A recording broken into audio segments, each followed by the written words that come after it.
Hello, my name is John Rose, and in this video I want to take a look at the best overall diets for 2019. I'm going to base this on the U.S. News article that comes out every year right at the first of the year to brainwash everybody when they're going to make these New Year's resolutions to see which best diet they can choose from. We're going to rate 41 diets here in 2019, the best overall to the worst. Okay. It's interesting, they have this panel of health experts, 25 of them. I went back and looked at their list, I counted them, I grouped them.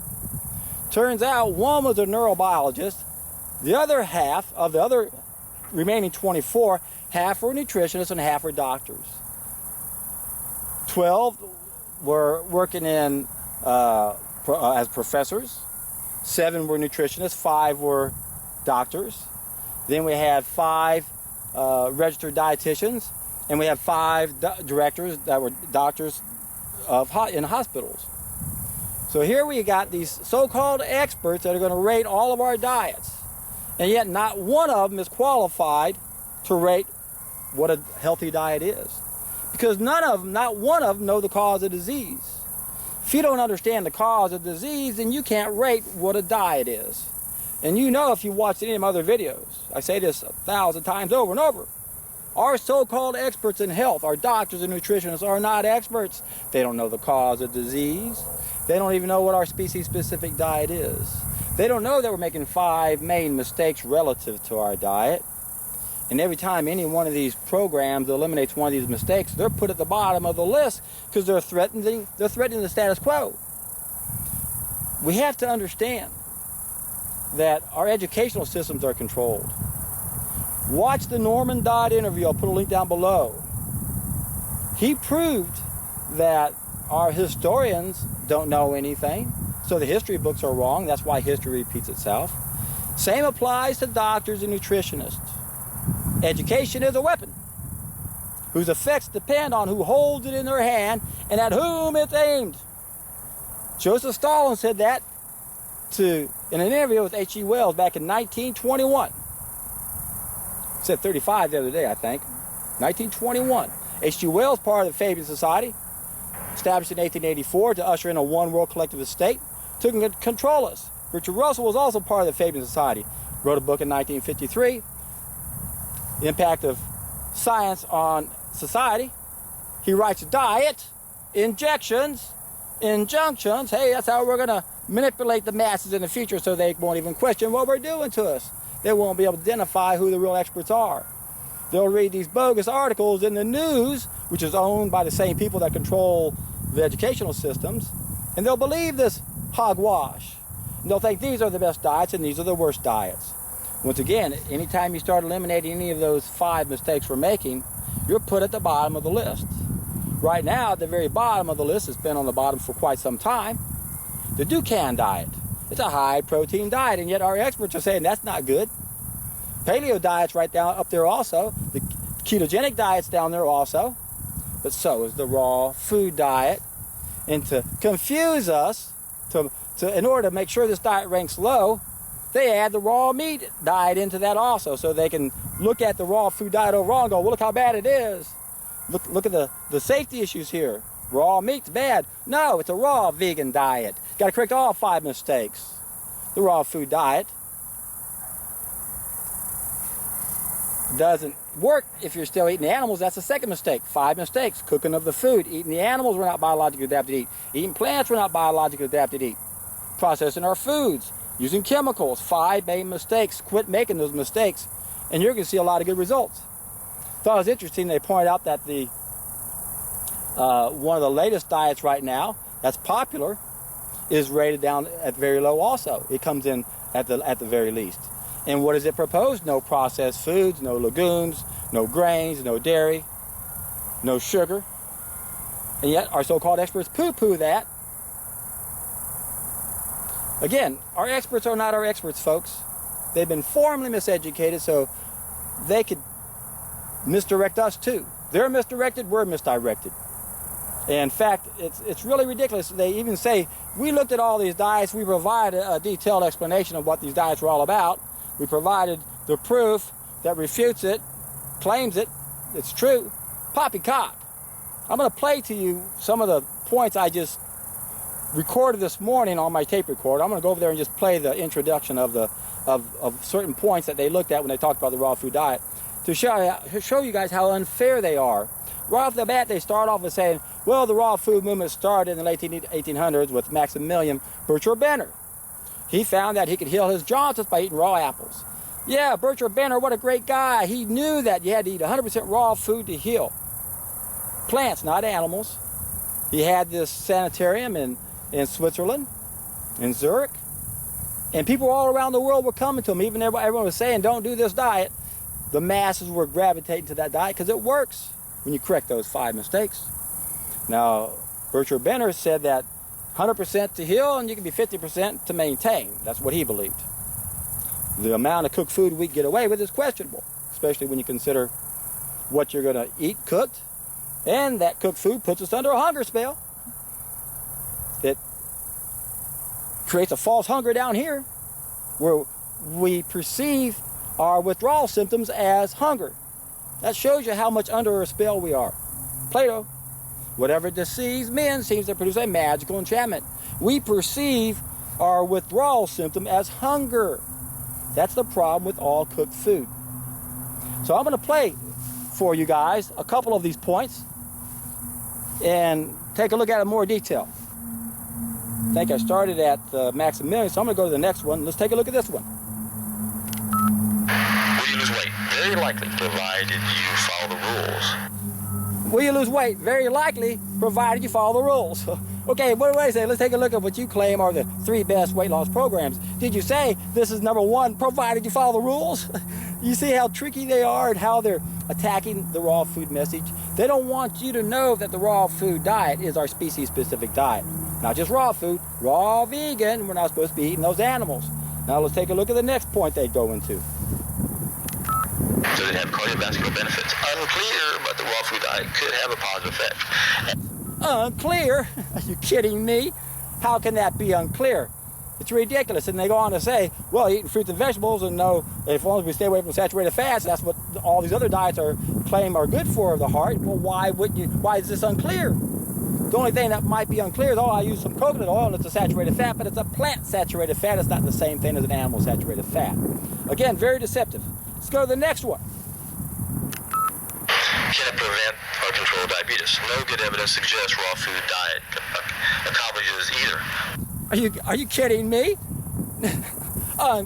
No solid evidence? What a joke. Read There Is a Cure for Diabetes. Dr. Gabriel Cousins uses a very similar approach I do when he works with people with diabetes. We put them on a solid food vacation on juices.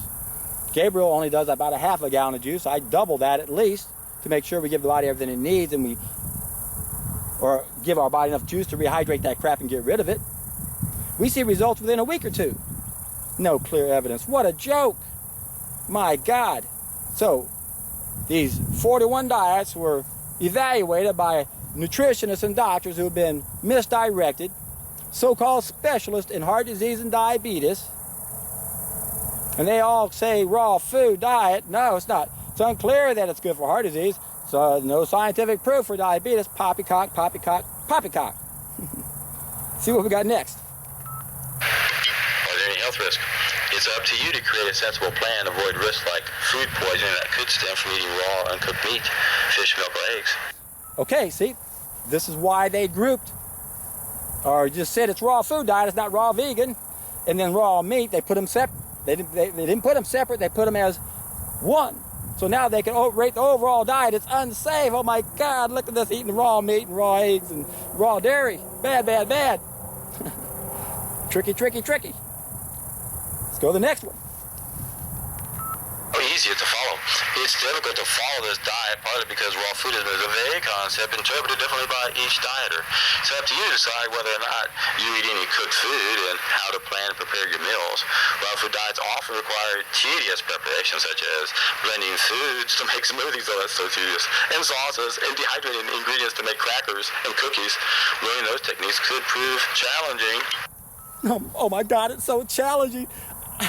A blender, how complicated could using a blender be? Or a food processor, a dehydrator. My God, I don't know what a dehydrator is, but it must be challenging. You can't figure it out. Just turn it on, come back a couple days later. Oh my God, it's a whole day process. It takes a whole day to do this. You're not sitting. It's not like, okay, how long does it take to bake a turkey or whatever? 4 hours. Are you cooking for 4 hours? No, you turn the oven on, you walk away. How did that beginning start again? Raw food diets often require tedious preparation, such as blending food. Easier to follow. It's difficult to follow this diet, partly because raw food is a vague concept in terms. Okay, there's a decent point there. There is not one person that, or one set method of doing this. There's a lot of versions of what raw food is. Some people say it has to be low fat. Some people allow fermented foods, some don't. The only tricky part about raw food, folks, is that it's water rich, it's fiber rich, it's low in calories. You got to eat a ton to get the same amount of calories you were getting before. So that's the only thing that's complicated about a raw food diet in the beginning, is we're not used to the amount of volumes of food we eat, and as a result, a lot of people do eat too little amount of food. But it's not complicated. The average woman needs to eat 3 to 5 pounds of fruits, 2 pounds of leafy greens, maybe a handful of nuts or seeds every day or so.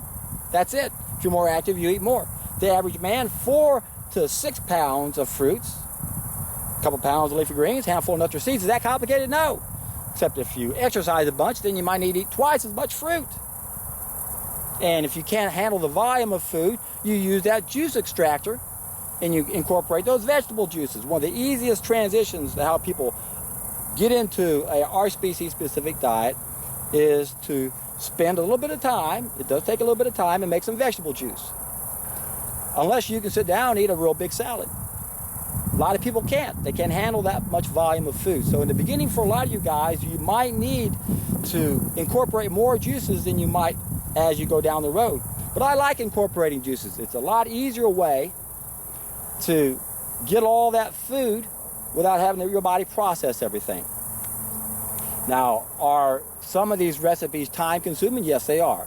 When you start getting into the gourmet raw food recipes, it is time consuming. But you don't have to do that. I don't do that. And I never did it until I was dating this girl that I even bought a dehydrator so I could make some dishes for her. Before then and now, it's so simple, it's not even funny. I get ready to eat, I grab a dozen, half a dozen, or a dozen mangoes, depending on how big they are. That's my meal. My next meal, I eat maybe half of that amount, a big salad. If I don't want a big salad, I drink a bunch of juice and have a smaller salad.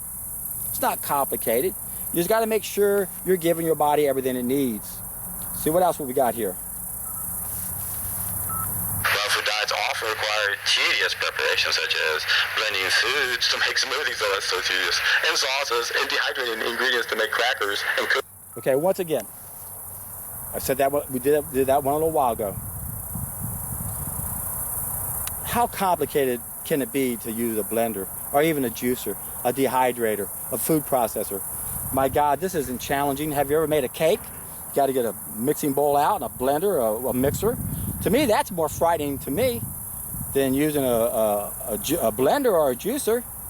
I mean, if you got those blades rotating outside something, you might lose your finger. Who's going to put their hand down in the blender? You can't do anything in a juicer. You can't put your hand up in there and get it tangled up in any way. It's ridiculous. And again, raw food recipes, gourmet raw food recipes can be time consuming, but they don't have to be. The only reason why you'd even want to consider them usually is in the beginning as a transition, because you're not accustomed to eating these light foods. A lot of us like to be sedated.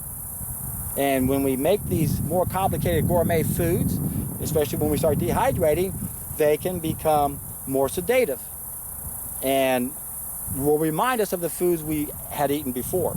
So they can be a good transition, but it's not where we want to end up at, and we don't need to use them at all. I never used them in the beginning. And I think that was all there was to this. Although the raw food approach deals only with diet, that doesn't mean Oh no, this is a good one. Listen to this. Although the raw food approach deals only with diet, that doesn't mean you shouldn't exercise. Bullshit. Bullshit. The raw food diet doesn't only deal with food. That's like saying all these diets only deal with food. You got to exercise. See how they're trying to make this look like it's a bad diet? oh, it's not, overall it's not a good diet because you're not exercising. That's poppycock. If you're smart enough to know what our species-specific diet is, then you're smart enough to know that it's only one of about a dozen essential needs we have. And if you're lucky enough to find someone like me, you're going to know that there's another group of needs because there's a ripple effect. We're damaged, the environment's damaged. Our species-specific diet might not work for everybody nowadays because we don't live in an ideal world anymore. It used to be ideal. Let me put this back up here. As a result, we might have to supplement our diet. If we're living real far up, you're not getting the great sunshine I'm getting right now. You're going to be low in vitamin D. You can get that in your food if you eat animal products. I've always thought it's interesting, the further we go away from the equator, the less sunshine we get, and the more animal products we eat. Pretty much out of necessity, isn't it? Which means we're not supposed to be living way up there. So what happens if you are living way up there? You got to modify what you do. Or move back where you belong. But if you were born and raised up there, I can understand why you wouldn't want to leave. Very understandable. So, there are other things we might not be getting because the world's less than ideal. B12 is an issue for all of us now because of the chemical revolution. That's the fifth thing we mastered. Remember, 5 mistakes relative to things we mastered, and those are the 5 mistakes that we're applying that are relative to our food. We made 5 applications to 5 things we mastered. So there's 5 dietary mistakes we're making. But that 5th thing we mastered, the chemical revolution, has ruined our environment. B12 used to be plentiful everywhere. We had no problem getting it. The 4th mistake is when we took the 4th thing we mastered from the Industrial Revolution machines and we started processing our foods. According to Brian Clement, he said he looked at all these drawings of body parts over a couple hundred year period of time. He noticed that the drawings of the appendix kept getting smaller and smaller and smaller as a result of the Industrial Revolution and eating processed foods. And he claims that's where we produce our B12. Others will say we produce it in our gut, but then others say we can't absorb it down there. We also produce it on our gums, and we can absorb it there. But the fact remains, we sterilize our environment, so there are certain issues that we have to address. Some people might not be getting their DHA because their omega-3, omega-6 ratio is way off. It should be about a 1-to-1 or maybe a 4-to-1, 6-to-3. Most of us have 20 omega-6s to 1 omega-3. That's why they say flax seeds are so beneficial because they're nothing but omega-3. That's one way to balance it out. You don't want to balance that horrible ratio out by adding more omega-3s in the form of flax seeds. You get rid of all those omega-6 that is coming from the animal products and the vegetable oils. So if you have a bad ratio, you might not be making DHA, which is a level 2 nutrient that you're supposed to be able to make if you get your omega-3s and omega-6s. And then we have people who've been doing this for decades or centuries or millennia more likely. People from Norway, been eating so much fish that you have atrophied to a point where you can't even make your own DHA. You got to get a direct source of DHA.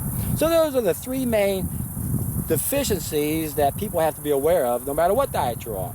Are you getting sunshine for your vitamin D? One of the most important things we need, almost every cell in our body needs vitamin D. And it's a hormone. It's not a vitamin. And hormones are used to communicate. And we know that adequate vitamin D levels prevents and reverses 78% of all cancers in women. They did a study not too long ago with women with breast cancer, and every one of them were low in vitamin D. And the less vitamin D they had, the worse the cancer was. So we got the vitamin D, we got the B12, we got the DHA. Those are the basics you have to be concerned about that you might need to supplement. And then people are going to criticize the raw vegan diet as not being our ideal diet because it doesn't provide those things. Well, again, it's our species-specific diet in an ideal world. The world's no longer ideal. We might need to supplement, but that's not an indictment on raw food. It's an indictment on what we've done to our environment and to ourselves. So what are the best overall diets? How do you evaluate everything? Did a video the other day. I published it yesterday. And I talked about 2 criteria we have to look at when we want to consider a weight loss program. Is it focusing on health or is it focusing on weight loss? Didn't point out yesterday that a lot of them say it's about health, but that's bullshit. And these 41 diets that are listed by the U.S. News is a classic example of them saying this is healthy, this is healthy, this is healthy. Bullshit, bullshit, bullshit. Our experts are not our experts. So-called experts are not our experts. Nutritionists and dietitians are totally clueless. They have no idea what the cause of disease is. They have no idea what our species-specific diet is. They have no right to give their opinion on what we should be eating, because it isn't that complicated. We have anatomical limitations just like every other animal, the ones we're born with. And then when we make mistakes, we have another set of anatomical limitations. Remember, 2 groups of needs, 12 essential. We have anatomical limitations that we're born with, 2 additional temporary needs. One of them has to do with damage we've done to ourselves and the environment, so now we could have anatomical limitations. We might not be able to make any DHA. We might not be able to even absorb our nutrients. So food is not a panacea. Again, people who know what the raw food diet is, they know it's only one of 12 essential needs. And then if you studied my philosophy, I'm one of the only person I know that says this, we have 2 groups of needs. And again, we can't blame the raw food diet because of these other group of needs. That's the ripple effect that a lot of people don't understand. So there is knowledge of how to live, knowledge of how to adapt. We have to realize we have a species-specific diet. There's about a dozen anatomical limitations that clearly determine what type of diet we're supposed to eat. It shows you how much of a state of denial we are in, that our so-called experts can't recognize this simple reality. We don't have the anatomy to be eating animals. No other animal cooks their food before they eat it, except the ones that are exposed to us because we cook it for them, or they have access to our cooked food. When you look at what cooked food, or what cooking does to our food, and you look at articles that talk about raw food, oh, the raw food, it's all about the enzymes. No, it's not about the enzymes. It's about the living force in the food. It's not just enzymes. There are biophotons in that food we also destroy 100%. And I don't think we have the science that backs up the pros and cons for enzymes as well as I like to see them, so I don't even like to throw that one in the equation. Biophotons are the way to go, and even if we throw that one out of the equation, all the other things cooking does to our food is enough to make us realize we shouldn't do it. We lose half the protein, my God, half the protein. 30 to 70% of the vitamins, up to 40% of the minerals if we throw the water away that we boil something in. We damage all 3 macronutrients. Again, the proteins coagulate. They're altered. They're not the same thing. We lose half the value. The carbohydrates caramelize, form carcinogenic substances known as acrylamides. The fats have always been known to be carcinogenic. And we go back to the U.S. News and these 25 experts. There were 2 doctors that were independent. One of them was Michael McGregor. I remember someone commented recently on my YouTube channel about seeing him on a live chat or something like that, and he asked him about raw food and the biophotons. And you could tell McGregor didn't know anything about it. He says, well, not all cooking creates acrylamides. Well, that's true. There are things you can cook at a lower temperature and you're not going to create the acrylamides, but it still doesn't discount the fact that the carbohydrates are caramelized and they're altered. They're not the same thing anymore. And then when he addressed the issue of biophotons, he goes, that's just pseudoscience. You can tell this clown went to Wikipedia. You can tell this clown didn't read any books on raw food. He read articles about raw food that slammed it, because every time you hear anybody who doesn't know anything about nutrition talk badly about raw food, they're going to repeat the same stuff that's been repeated ever since I've been studying this for over, at least reading articles on this subject for over 20 years. Oh, cooking, you get more beta-carotene from the carrots and more lycopene from the betas. When you look at the few things you get compared to all the things we lose, it's not a fair trade. It's not even close. It's a joke to even mention that. And if you do mention it, it just goes to show you how clueless you are about nutrition. To think that more lycopene and more beta-carotene is going to make up for deranging the protein, the carbohydrates, and fats, and for losing the vitamins and the minerals and the phytochemicals. You gain a few, but you lose a lot. It's not a fair trade, folks. Now I'm getting sprinkled on right now. It sure, very lightly. Can you see that coming down? I don't think you can. Where's it coming from? That cloud right up there? It's quite refreshing, actually. It's a nice little cool mist I'm getting, because it's about 100 degrees out here. With the heat index, it's over that. It's a little bit below 100, but with the heat index, it's like 110 or so. So that cool air, that cool rain really does feel nice. So I want to be summing this up really close. So, or very soon rather. So, what are the best diet choices for the year 2019? It's always the same thing. And keep in mind that when they talk about this, they say, oh, it started in the late 1800s. No, it didn't. I mean, the natural hygiene movement started a couple hundred years ago. That was that group of doctors that understood that raw food was a big piece of the puzzle, and that fasting was a big piece of the puzzle. But it didn't even start in the 1800s. It's how our species started. For 99% of our existence, we were raw vegans, eating mostly raw plants. Put our existence on a football field 100 yards, 2/3 into our existence, 2 million years ago, 4 million years into our existence is when our brains nearly doubled in size, going from about 400 cc's to 800 cc's, kept growing. That's what allowed us to master things we never mastered before, 5 things we mastered. We went another 20 yards on this football field, another 1.2 million years, all the way down to the 87-yard line, and we round 2/3 to 67. And that's when we finally mastered the first of 5 things we mastered, fire. Now, a lot of people are going to say that cooking our food, which happened on the 1 yard, is what made our brains grow bigger, but the sequence is wrong. We didn't have the brain capacity to cook our food for it to be the reason why our brains doubled in size. It's out of sequence.